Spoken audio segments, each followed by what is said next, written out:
BFM Business et 01 TV présentent De quoi je me mêle ? François Sorel. Le retour de quoi je me mêle, deuxième partie depuis le CES de Las Vegas. Notre studio qui a été conçu pour l'occasion. Nous sommes à l'Eureka Park, l'endroit où toutes les startups françaises se sont donné rendez-vous. 135 startups ont fait le déplacement quand même cette année. Pour un petit CES, c'est plutôt pas mal. Et je vous rappelle qu'on est là pour commenter un peu l'actualité de ce CES avec des personnalités, mais quelles personnalités sans doute les plus talentueux. Bruno Guglielminetti, animateur du podcast moncarnet.com, la référence de l'information tech au Québec.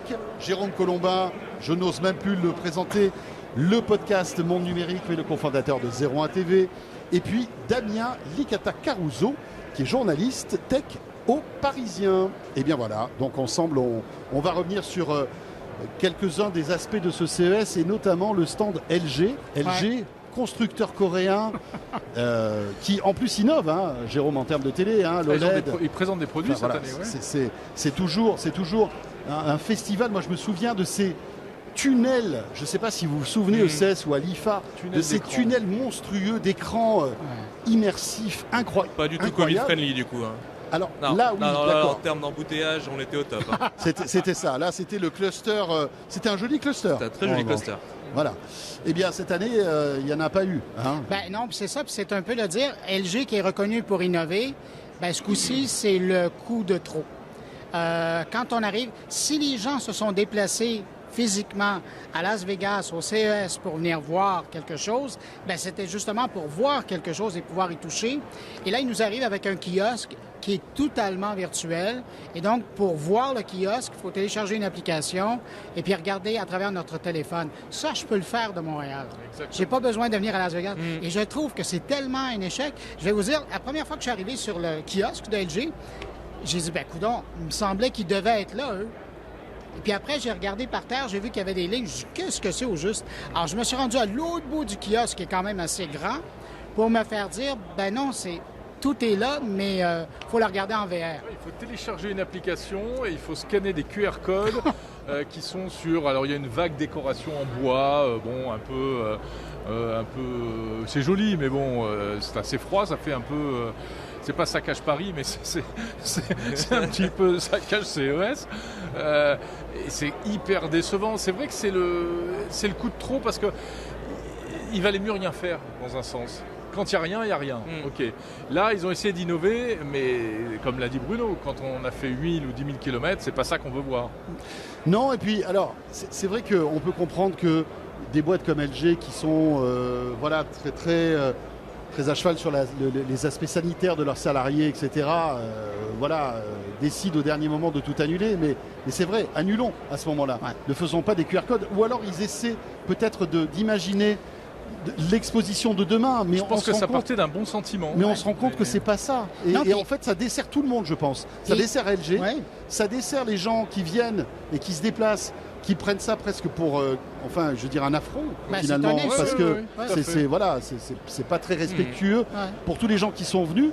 Et puis voilà, quoi. Le résultat... Sûr, en plus, les produits sont certainement dans un entrepôt à peut-être 100 km de Las Vegas. C'était certainement en transition. Ils n'ont pas osé les installer. Tout est déjà là. Il y a même les équipes sur place.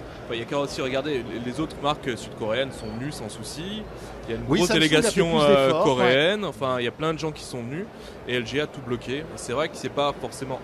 une insulte, mais c'est vrai que c'est quand même dommage d'avoir fait autant de kilomètres pour se retrouver face à un préfabriqué. Tout en respectant bien évidemment les mesures sanitaires et les avis de chacun. C'est vrai que il faut toujours respecter ce que... Quand je parle d'un échec, et je le vois comme une insulte, c'est le contexte. Avec des si on peut aller loin, là, mais oubliez la pandémie. Ça aurait été une édition normale. L'accueil n'aurait pas été le même parce qu'on leur dit quand même, ils ont joué la carte de l'innovation, c'est en VR, à la limite, tu te fous un casque sur la tête et faire de l'hybride, pas faire uniquement du digital, on n'est pas venu... Mais là, dans un contexte où il y a une version en présentiel, une version en virtuel, et de nous obliger une version virtuelle quand on est là présent, c'est là où je me dis il y a quand même un manque de respect. C'est une fausse bonne idée. Parce qu'en plus, il y avait de belles annonces. Le plus grand télé OLED au monde qui fait 97 pouces, avec une vraie un vrai défi technologique parce que le LED est tellement fin que sur des grandes diagonales d'image comme ça peut se tordre. Donc là, ils ont trouvé un nouveau composite. Enfin, c'est un truc de dingue. C'est hyper technologique. Bah voilà, on voit rien, on ne sait pas trop à quoi ça ressemble. C'est décevant. Voilà, ouais. C'est décevant. Alors bien sûr, on se retrouve avec des keynotes comme ça virtuelles en vidéo, mais qui a envie d'aller voir ça quand on vient ici? Ouais. Voilà. Ouais. J'ai l'impression qu'ils ont... LG a toujours eu droit à un momentum. Je pense qu'il n'y a pas une année dans les 10 dernières années où on n'a pas parlé de « Oh, as-tu vu le kiosque de LG ?» Il y a eu la télé rétractable il y a 2 ans qui s'enroulait. Voilà, on l'a vu, ça a fait beaucoup de buzz. On avait envie de la voir physiquement. Et là, cette année, peut-être que ça va les desservir à la fin et qu'on va passer à côté des super... quelque part. Hein. Elle est bien planquée là. Là, elle est tellement roulée d'un entrepôt californien. C'est terrible. Bon, Jérôme, c'est intéressant qu'on parle de télé enroulée parce que... T'as vu un truc qui t'a plu? J'ai vu un truc qui m'a scotché. J'ai vu tout à l'heure mon Jérôme courir vers le stand en disant François, j'ai vu un truc génial. C'est vrai. Bon, c'est vrai que malgré notre grand âge, on s'enthousiasme rapidement. Mais écoute, c'est bien qu'il y ait encore un effet waouh. Mais tout à fait à 92 ans. Exactement. Voilà. Et donc à 92 ans, je suis friand des écrans très souples. Et alors là, c'est à 2 pas. C'est à 2 pas d'ici, un stand. C'est un petit stand taïwanais. Et c'est un écran totalement souple. Imaginez, je ne sais pas comment vous dire, une toile cirée. Imaginez un écran de cinéma. Wow. Mais ce n'est pas un écran sur lequel on projette de l'image. C'est l'écran lui-même qui génère son image. Alors, donc, je l'ai dit, ça vient de Taïwan. Et c'est de la technologie mini LED. Ce qui nous fait un écran de 1 mm d'épaisseur. Donc, il est vraiment souple, il s'enroule. Évidemment, quand on s'approche, on voit bien les pixels. C'est pas très très beau. C'est une résolution pour l'instant de 960 par 540 pixels. Mais ils annoncent pour l'année prochaine un nouvel écran qui sera lui en 4K. Alors ils ont des écrans, tu as vu, qui sont totalement enroulés. Bien sûr, c'est le concept. Puisque tu vas me dire à quoi ça peut servir un truc comme ça. Eh bien, ça peut servir par exemple à faire des supports publicitaires totalement cylindriques. Mais je trouve que l'histoire est géniale parce que la techno est bluffante. C'est un tout petit stand de rien du tout. Un monsieur tout seul qui parle très mal anglais. Je comprenais pas bien tout ce qu'il me disait. Il vient d'où? Il vient de Taïwan. De Taïwan. Et si ça se trouve, c'est le truc des 10 ans à venir, quoi. Voilà, ça vaut $20 000 quand même. L'écran il doit faire de 2 mètres sur 1,50 m. Mais donc c'est commercialisé, c'est pas un prototype qu'il a construit dans son garage. Non, il en a vendu, je sais pas combien. Il en a vendu. Non, il est issu de. C'est un scientifique. Alors je te dis, j'ai pas eu toutes les infos parce que la communication est pas très facile. Je parle très mal le taïwanais et lui il parle pas très très bien l'anglais. Et encore moins le français. Voilà, encore moins le français évidemment. Mais le truc est génial. Il faut quand même la barre technique en haut, hein, on est d'accord. Oui, mais c'est. Non, parce que moi j'imaginais ça, tu vois, comme une tapisserie en quelque sorte. Mais demain, ce sera une tapisserie. Tu as un port HDMI, c'est tout. Et hop, et puis une alimentation électrique, et tu branches ton truc. Mais même demain, tu n'as même plus besoin d'HDMI. Tu as un module de téléconnecté, tu as tous tes services dedans. Mais regarde, oui, c'est non, mais à cette vitesse-là, François, demain, ça sera dans la peinture que tu mettras sur la structure. Tu y crois, ça? Oui.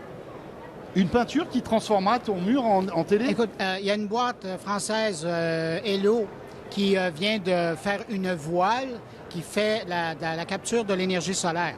Alors, si tu es capable de faire une voile pour les grands voiliers, là, donc si tu es capable de faire une voile avec des capteurs solaires, qu'est-ce qui t'empêche de faire ça à l'intérieur d'une peinture que tu mettrais sur un mur? Ça, c'est incroyable, une voile avec des capteurs solaires, en fait. Tu as à la fois l'énergie éolienne plus l'énergie photovoltaïque. Ouais, c'est incroyable. Ce qui est chouette pour les gens qui font de la voile comme ça, c'est que ça permet bien évidemment d'emmagasiner de l'énergie et de faire marcher tout ce qui est accessoires électroniques à bord du voilier ou du bateau là, pour faire avancer. Et ça va tellement bien leur affaire qu'ils sont en train de monter une montgolfière. Et imagine le montgolfière qui est entièrement fait de ce matériel-là et donc qui a l'électronique qui fonctionne là-dedans. Tiens, puisqu'on parle de couleurs, je ne sais pas si Pierre, qui réalise De quoi je mêle et les émissions de cette BMW, alors je sais que JD l'a filmé hier, une BM qui change de couleur, la carrosserie qui change de couleur. Je ne sais pas si vous avez vu ça. On n'a pas les images, mais on vous le montrera dans une prochaine émission. Vous verrez, c'est complètement bluffant. Et là, ça sert à rien de vous en parler si on n'a pas les images. Mais François, c'est un truc de dingue. En fait, imaginez une voiture dont la carrosserie change de couleur. Oui, mais remarque qu'il n'y a qu'un endroit où ça ne change pas, et c'est la petite porte pour le réservoir d'essence. Et pourquoi? Ben ça, je le sais pas. Mais non, mais j'ai regardé la vidéo, j'ai regardé. Tiens, j'ai pas fait dit, gaffe. Coudonc, ce bout-là, il change rien. Ah mais Bruno, bah oui. Mais non, mais c'est un fin le sens du détail, vraiment. C'est un fin limier.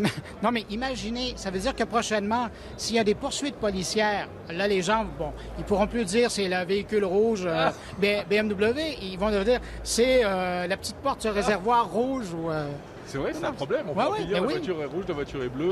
Dans le prochain James Bond, il va avoir ça, c'est certain.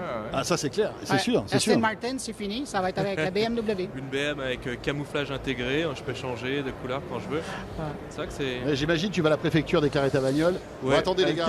Elle est quelle couleur? La couleur c'est comme vous voulez, mais je peux changer plusieurs fois. Ah, j'ai pas le droit? D'accord. Très bien. Non, parce que ça m'a coûté 100 000 € cette option, quand même. Tiens, puisqu'on parle de voiture... alors moi j'étais fasciné par un truc, Jérôme ça l'a moins fasciné, mais c'est Chacun c'est... le Tesla, le Vegas Loop. Je sais pas si vous avez vu ce truc là. Ouais. Donc c'est un tunnel en gros. C'est un tunnel, alors certes.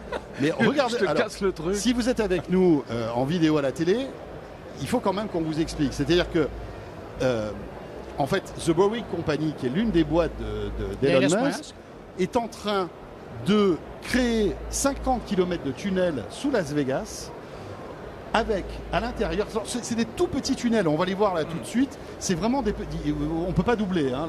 Ah non, c'est vraiment taillé pour une Tesla Model 3 je crois, ou une Y, enfin je sais pas quoi. Et donc l'idée c'est quoi? C'est que pour l'instant ce concept de loop est testé au Convention Center pour traverser en fait le Convention Center qui est quand même assez long à pied, je crois qu'il faut une demi-heure. Et là, donc vous rentrez, vous êtes par exemple au côté nord du Convention Center, vous rentrez donc dans ce dispositif qui est tout neuf. Tu peux employer le mot. Ouais, mais mais attends, c'est quand même important quoi. C'est des travaux, même chose à Marseille, c'est des investissements, etc. Oui, je suis d'accord. C'est vrai que ça existe dans toutes les grandes villes. Ouais. Sauf que là, l'idée c'est que c'est pas ta voiture qui va rentrer. Tout à fait. C'est en quelque sorte un transport en commun à l'aide de Tesla, qui, à terme, dans tout Las Vegas, te permettra de te balader en quelques minutes et de traverser Las Vegas, d'aller à l'aéroport, à ton hôtel en quelques minutes, simplement. Là, il n'y a plus de problème d'embouteillage, on est d'accord, parce que tout est réglé automatiquement. Oui, il y a quand même encore un chauffeur.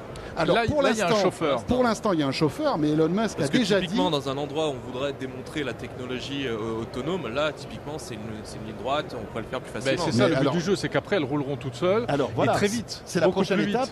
La prochaine étape, Elon Musk prévoit qu'il va intégrer la technologie dans ses modèles 3, puisque là, il n'y a pas de GPS, il n'y a rien, puisque tu es en sous-sol, que les modèles 3 soient totalement autonomes et qu'il y ait une espèce de flux comme ça, si tu veux. Imagine des mini-métros qui te dispatcheront et qui t'amèneront n'importe où.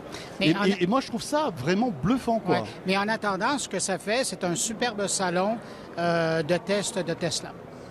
En plus, parce que ça permet à des gens qui, justement, sont au centre des conventions et qui n'ont jamais eu l'occasion d'embarquer dans une Tesla, d'aller s'asseoir, de faire l'expérience. Mais moi, ce que je trouve intéressant derrière ce concept-là, qui est peut-être pas révolutionnaire, mais c'est que Las Vegas, encore une fois, est un proof of concept d'un truc qui peut peut-être dans 10 ans, 20 ans, être partout dans le monde.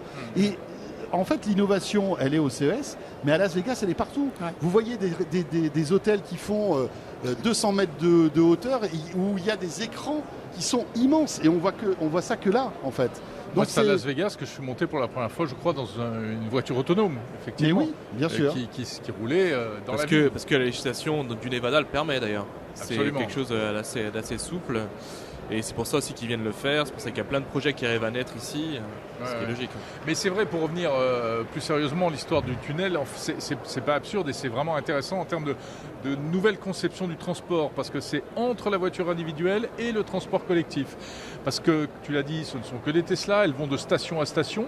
Au bout d'un moment, quand tu sors du tunnel, on te dépose, et puis là, tu continues à vaquer à tes occupations, tu prends un escalier roulant, elle ne va pas t'amener devant chez toi, c'est pas comme un taxi. Et ensuite, elle repart dans l'autre sens. Et c'est vrai que ça a du sens à Las Vegas, où si tu veux, tu as des hôtels qui ne bougent pas. Et les parcours sont à peu près toujours les mêmes. Mais c'est aussi, ça pourrait tout à fait être le type de transport du futur dans les villes. Oui, bien sûr. Avec plus de souplesse que le métro et quand même moins de contraintes environnementales et de saturation d'espace que la voiture individuelle. Et surtout la ponctualité, parce que là, comme c'est en sous-sol, et comme tout est géré, parce que j'imagine pour gérer cette flotte, à terme, ça demandera beaucoup d'intelligence artificielle. Voilà, tu sais que tu arriveras à telle heure, à tel endroit. Finalement, sans avoir tous les inconvénients des transports publics avec des horaires un peu flottants, surtout pour ne pas dire pire. Les Américains sont surtout très habitués à leur voiture individuelle, donc ça pourrait être un moyen d'un peu collectiviser tout ça. Mais en les laissant quand même dans leur petit véhicule à 3 ou 4 personnes, pas trop de contact avec l'extérieur, c'est un bon compromis, je pense, pour eux. C'est le premier type de véhicule individuel partagé. En fait. C'est ça, et exactement. C'est du covoiturage, finalement. C'est du covoiturage. Du covoiturage, mais on va dire avec des itinéraires fixes. On dira qu'à terme, c'est le premier concurrent de Uber. Sans doute. Après, ça nécessite des investissements colossaux. Là, pour l'instant, il n'y a que, je crois, 1,7 miles de tunnel qui a été creusé. Mais Elon Musk vient de convaincre la municipalité de Las Vegas pour faire 50 km de tunnel et 51 stations. C'est quand même un truc de dingue. Ça va être le métro, mais à petit wagon. C'est le métro de Las Vegas, en quelque sorte. Le métro du futur, peut-être. Voilà, rien que pour ça, il va falloir revenir pour tester. Mais à mon avis, en revanche, c'est des travaux qui vont nécessiter des années, parce que pour creuser... ils les creusent assez rapidement quand même. Ils vont peut-être faire aussi appel à des robots, à de nouvelles technologies. Ça va être une espèce de cercle vertueux. On va créer un écosystème autour de ça. Et on revient dans 5 ans et puis on prendra des Tesla ultra rapides. Vous avez remarqué que Damien adore les robots. Depuis tout à l'heure, il nous parle des robots. Des robots. Est-ce que tu veux nous parler d'Ameca ? Oui, alors Ameca, un robot qui a un vrai visage quasiment humain, qui permet aussi de sensibiliser vraiment au robot. On ne voit plus le robot comme un ennemi, comme quelque chose qui va piquer notre travail tout simplement. Voilà, parce que c'est un peu la crainte des robots, on en voit de partout. Et puis les gens, le premier réflexe quand ils voient un robot, c'est « Ah oui, mais ça va me remplacer ». Bah non, ça va peut-être t'aider, ça va peut-être t'empêcher de faire des tâches qui vont te casser le dos. Et celle-ci, pour le coup, elle parle. C'est un projet britannique avec vraiment... je vous invite à aller voir les vidéos de ce prototype qui est vraiment un robot d'éducation à l'origine. Il va pas être vendu, il va être plutôt dans les universités. On a vu beaucoup les images sur Twitter, sur les réseaux sociaux. C'est ce robot qui change en fait, qui arrive à avoir à afficher des émotions, des traits humains. Voilà, des traits humains. Alors grâce à j'imagine tout un système hyper complexe. 300 expressions du visage, on a tout, on a les sourcils. Alors moi je l'ai pas du tout aimé ce robot. Non, je sais que tu m'en avais parlé, tu n'avais pas aimé. Il est moche, il n'est pas réussi, les expressions de visage sont pas bonnes. Le sourire figé, c'est on ou off, il n'y a aucune subtilité. Et je l'aime d'autant moins bien que j'ai trouvé mieux. J'étais au salon Jitex de Dubaï il y a quelques mois. Et il y avait un robot qui s'appelait Alfred, qui je me demande s'il n'est pas lui aussi britannique d'ailleurs, et qui était beaucoup plus réaliste, beaucoup moins effrayant, plus sympathique et avec des expressions de visage. Moi je trouvais. Est-ce que c'est pas du coup un parti pris de cet Ameca de pas être trop réaliste pour ne pas faire trop peur, pour pas. Il est humanoïde quand même. Mais l'humanoïde, il faut quand même mettre certaines limites, sinon les gens commencent à en avoir peur et il n'y a plus de financement et ça s'arrête aussi vite que ça a commencé. Je sais pas si c'est un pari, mais je trouvais que Ameca c'est assez réussi pour le coup. Moi, je préfère le robot barista. Entre nous, qui au moins... qui fait des cocktails certainement sur son temps libre. On a fait des cocktails de robot. Il ressemble un peu à un barba-papa, un peu maladroit, j'ai l'impression. Enfin, parfois, je pense que le café ne doit pas arriver tout de suite. En fait, c'est la même entreprise. Ah, c'est la même entreprise qui fait Ameca, ouais. Tiens. C'est la même entreprise ? C'est la même entreprise qui fait ça. C'est leur deuxième robot. Engineered Arts. Ouais, c'est ça. C'est ça ? Ouais, tout à fait. Ah, ok. C'est la même techno derrière. Ah, c'est son cousin que tu as rencontré. C'est son cousin. Bon, Jérôme, et je crois que Jérôme et Damien voulaient, et peut-être aussi Bruno, voulaient évoquer le métavers. Parce que là, si on ne parle pas de métavers au CES de Las Vegas, on a raté notre vie. Complètement. On est d'accord. Puisque c'est à la fois la plus grosse tarte à la crème du salon et de l'année. Et peut-être la plus grosse claque technologique qui risque d'arriver dans les années qui viennent. Oui, effectivement. alors ça recouvre en réalité plein de choses, le métavers. C'est ça qui est un peu troublant, c'est que c'est à la fois de la réalité virtuelle, du jeu vidéo, peut-être le travail du futur, mais derrière ça peut être aussi une nouvelle économie qui va se créer avec la vente et l'achat de biens virtuels. Et on a pu voir ici donc un équipement entre guillemets du petit métaversien. Donc c'est des lunettes de réalité virtuelle plus légères et puis surtout un accessoire assez étonnant qui est un truc qu'on met sur la bouche pour pouvoir avoir des conversations privées dans le monde virtuel sans que les gens du monde réel nous écoutent. Voilà. Mais c'est bien là, parce que là on est vraiment isolé à 100%. Hein. Complètement, là-dessus tu peux imaginer aussi des combinaisons haptiques, que j'en ai vu sur d'autres stands, qui vont faire ressentir... Puis t'es pas ridicule, hein, surtout. Non, t'es censé être tout seul, ou en tout cas, voilà. Mais là vaut mieux. Mais il y a d'autres choses très intéressantes en réalité. Il y a, j'ai trouvé aussi une toute petite start-up. Son boulot, c'est de proposer aux entreprises de fabriquer leur métaverse. Et là, je me suis dit, ah ouais, d'accord, j'ai compris en fait le truc. Ceux qui vont gagner de l'argent là tout de suite, c'est ceux qui vont vendre du métavers aux autres. Ouais. Même si ça marche pas. Même si ça marche pas. Ouais, voilà, exactement. C'est, c'est comme dans La Rue est vers l'or, ceux qui gagnent le plus d'argent, ceux qui vendent les comme les gens qui vendent de la VR pour les entreprises ou pour le grand public depuis 10 ans. Quoi. La VR, on en parle, tout le monde en a parlé ou la blockchain, on a plein de sujets comme ça, des buzzwords. Le métavers, c'en est juste un nouveau. Une nouvelle déclinaison de tout ça, mais je trouve quand même qu'il y a dans ce CES là le metaverse qui est appliqué à plein de concepts souvent fumeux, mais il y a quand même une forme de maturité parce que le metaverse est en train d'embarquer avec lui à la fois les NFT, à la fois la VR tout qui elle-même évolue. Exactement. On a des nouveaux capteurs, on a des gants avec photo haptique. Et puis on a le progrès technologique aussi, hein, c'est ça. Hein. Là, les casques avant étaient gros, il y avait des fils partout. Voilà, petit à petit, on fait disparaître tous ces freins. TCL qui présentait sa paire de lunettes qui permet, en VR ou en AR, dépendamment de ce qu'on veut, qui permet d'avoir une expérience assez saisissante. J'ai même vu encore mieux hier une start-up, je ne sais plus de quel pays. Je pense que c'est encore qu'un concept ou une piste de recherche. C'est un petit patch que l'on met sur des lunettes de vue traditionnelles et qui vont venir ajouter la possibilité de visionner des images en réalité augmentée, ce qu'on aperçoit d'ailleurs à l'image. Donc ça transforme des objets usuels qui existent, typiquement des lunettes de vue, en lunettes de vue à réalité augmentée. Je pense que ça c'est pas super spectaculaire là, ce qu'on a vu. Hein. Mais bon, non, c'est pour ça que je te l'explique en détail. C'est un début. Tu vois, non, autant c'est rien ton du écran tout. souple tout à l'heure, j'étais waouh, mais là tes lentilles là. Mais non, mais si je te colle un timbre sur tes lunettes, et tout d'un coup tu as des images en réalité augmentée. Déjà je pourrais aller à la poste. Non mais François, toi, avant d'avoir la réaction waouh, c'est quand ça sera des verres de contact. Mais oui. Là, ça sera autre chose. Ah ça serait bien. Oui. Alors moi j'ai des questions là-dessus sur Twitter, on n'a pas vu ça pour l'instant. On n'a pas vu les verres de contact sur Twitter. Non. Mais j'avais l'impression, moi, quand je regarde cette année, tout était métavers. J'avais l'impression de me retrouver au CES de 2008 où tout était compatible iPhone. Ça faisait un an que l'appareil était sorti et tout était compatible iPhone. La balayeuse, le lave-linge. C'est vrai. C'est vrai qu'on a connu tout ça. Hein. Ouais. On en a connu quand même des conneries. Hein. Enfin, excusez-moi, mais c'est vrai qu'on en a vu des vertes et des pas mûres.